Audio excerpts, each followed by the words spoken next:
what made you push through? Because there are those moments in our career where you are doing everything right. Hmm. There's a lot that's outside of our control, right? Yeah. So you still can get the wrong results, right? What was it for Mhm. you? Was there something that really just made you push through that pain? Um, I don't know, honestly. I mean, I'm a religious man, so I remember asking myself all the time, like almost on a daily basis, like this struggle. I remember asking myself, is this God testing me or is he warning me to get Mm, out of real estate? yeah. Um, and it was just like I would talk to people and they would say, just give it some more time, give it some more time.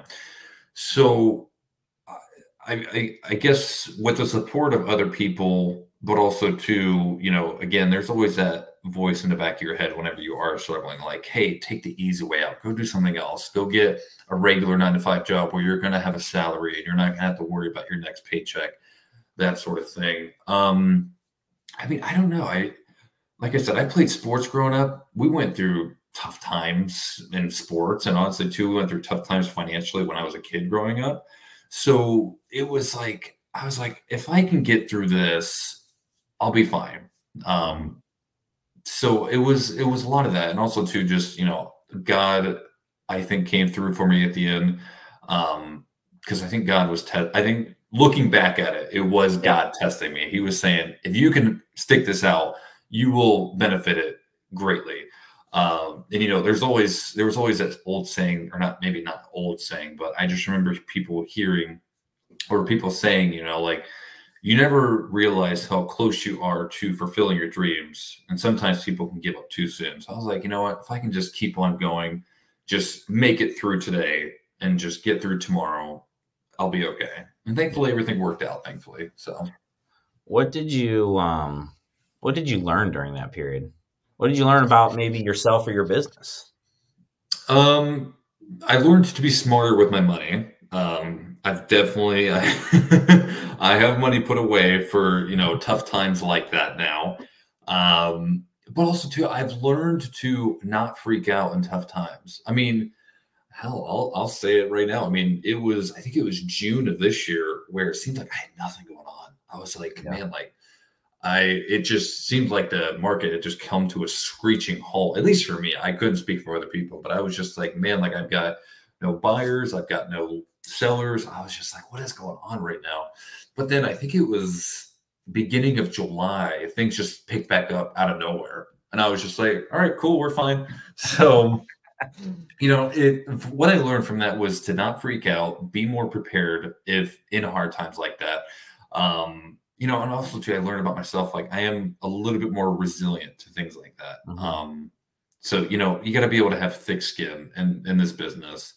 You also too have to learn to remain calm in tough situations, not only with yourself, like in financial hardships, but also too with clients as well.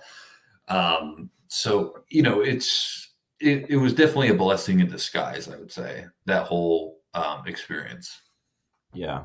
I think there's a moment in a lot of agents' careers where they have that, right? And sometimes it's multiple moments, and like I said, we can do all of the right things. We'd be prospecting, right? We could have clients, we could be showing homes, we could be writing offers, right? And it's just sometimes it's just not going your way. So, Yeah. if you're listening in and that's you right now, like just keep pushing. I always say, Yeah. put those blinders on, right? Like the horses, on the racetrack, they got the blinders for a reason. Just Hmm. get rid of all of the distractions, dive into what you need to be diving into. Uh, Hmm. Eventually it's gonna work itself out.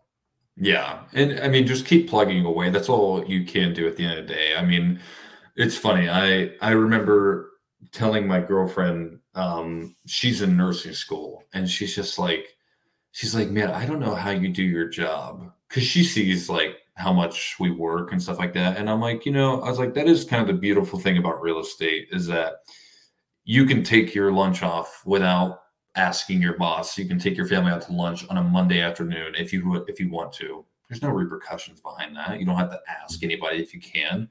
But I mean, at the same time as well, the scary part about real estate is that you can work 24/7. Your paycheck's still not guaranteed no matter what. So you Yeah. really do have to be doing the right things on a daily basis. Everything that you do today, you're not getting paid for another 60 days, most likely. And Yeah. that's what, I mean, my broker, Ronnie, always preaches is like everything that you do today will pay you in 2 months.